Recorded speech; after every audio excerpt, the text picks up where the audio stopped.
had to guess as we sit here on Monday, who do you think will have a bigger impact on the game, Richard Sherman or the weather? The weather. I think Richard Sherman is not as much of a deal as the media has made it. I mean, he said that one comment coming off the field. I mean, you're at the height of emotion, and I think it's been blown a little bit out of proportion. You know, so I don't, and as far as a team, you know, that doesn't affect you as a team. You know, that's something that he did, and you understand as a team, number one, that that's who he is. And I don't think it has any impact on the game. I think Richard Sherman is part of the biggest story, which is Denver's #1 offense against Seattle's #1 defense, and that's really the big matchup here. And it's the first time in a long time it's happened.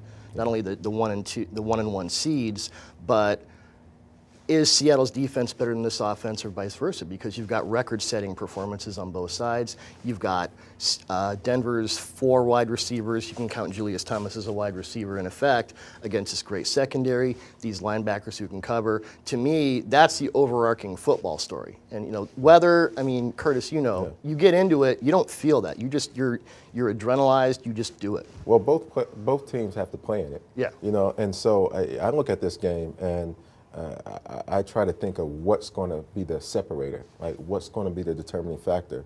And I just think Peyton Manning, his football IQ is so high that it's hard to bet against him. This game can end up being like a chess match. And if it does become a chess match versus a very physical game, I give the advantage to Peyton Manning. I think Richard Sherman's going to be a huge storyline tomorrow at Media Day, and then probably during the 12 hours of pregame coverage on Sunday.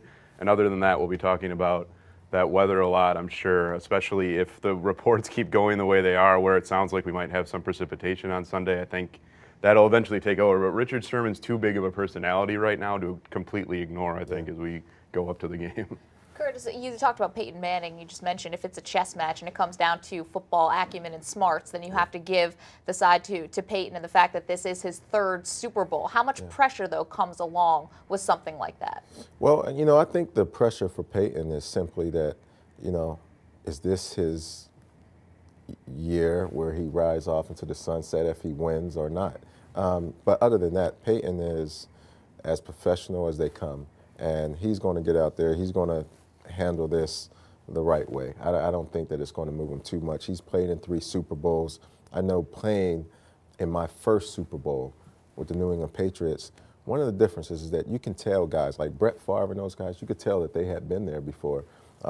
I believe myself, along with my team, it was most of our first time even playing in a game to that magnitude. And you feel the nerves, and I think it took us a quarter or two to calm down. Yeah, you guys were kind of known as that Cinderella team, right? And you were there with Bill Parcells, and interesting because now you have a Seahawks team that is really inexperienced. In some ways, do you think it could benefit them? And Doug, you wrote about this, the youngness of this team. Can the ignorance is bliss, so to speak, help them in this big game? Yeah, and I live in Seattle. I've covered this team since Carroll came in, so I've seen all these kids come in, and a lot of them still are. I mean, Earl Thomas is still 24.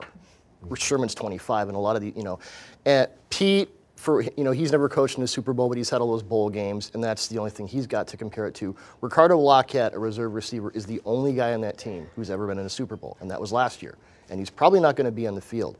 I've talked to a lot of these guys about that, and their belief is, we've never been there, so we know we can't treat it as just another game, but I think it's better to have never been there than to have been there and lost. Like the pressure under John Elway, when he got back with Terrell Davis, those last 2 where he won, that pressure would be a lot more forbidding to me than you've never been there. These guys feel they're ready for it.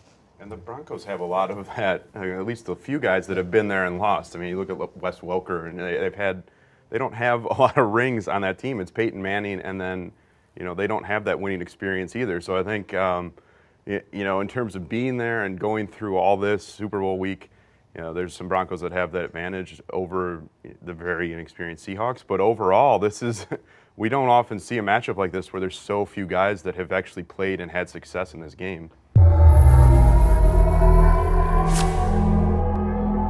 Hey everyone, I hope you enjoyed this clip from our daily live show, SI Now. You can find a link to the complete episode in the description box below. And while you're there, make sure to subscribe to Sports Illustrated's YouTube channel. Remember, you can watch SI Now Monday through Friday live at 1 p.m. Eastern Time only on SI.com. We'll see you there.